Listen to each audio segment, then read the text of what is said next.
Et voilà, la cave de Fanny.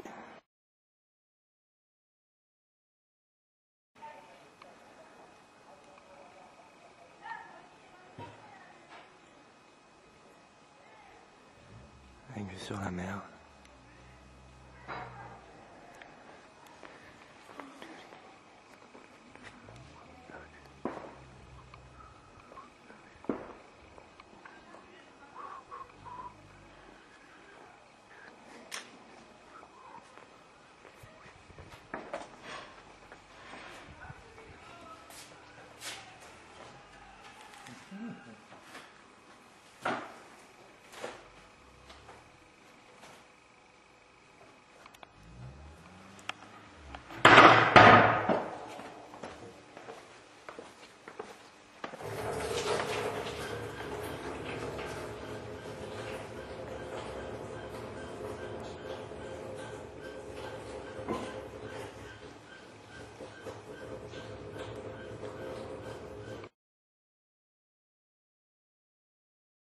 Bon, alors bonjour Fadi Jara, bonjour.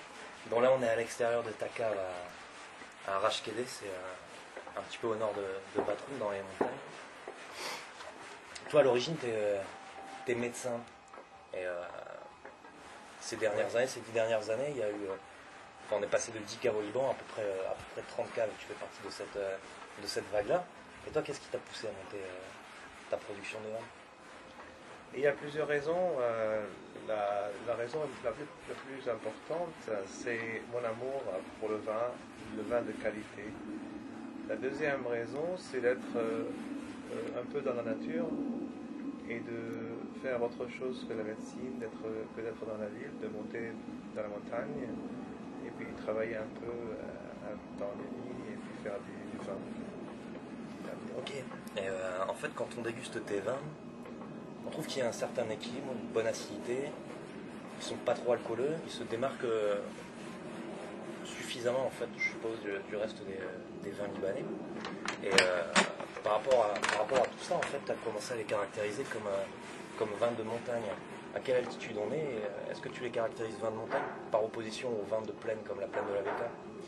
C'est vrai ça, dès le départ, j'avais l'idée que étant dans la montagne, il faut en profiter du climat un peu tempéré de la montagne durant la saison chaude de l'été, que laisser un peu plus de temps pour les raisins de mûrir.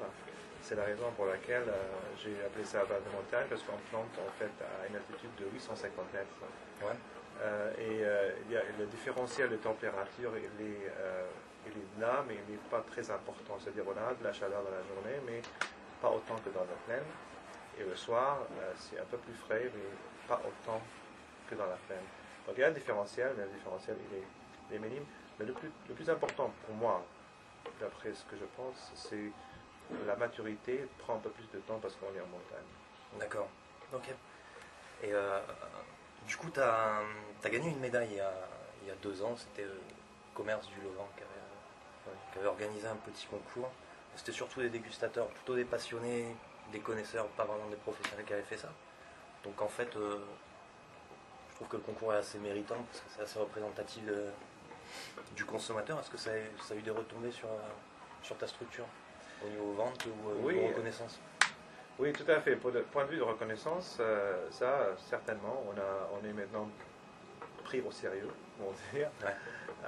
Et surtout, nous-mêmes, on s'est rendu compte, en fait, que ce qu'on fait, avec nos méthodes, avec nos principes, donc ça aboutit à quelque chose, ça aboutit à une médaille.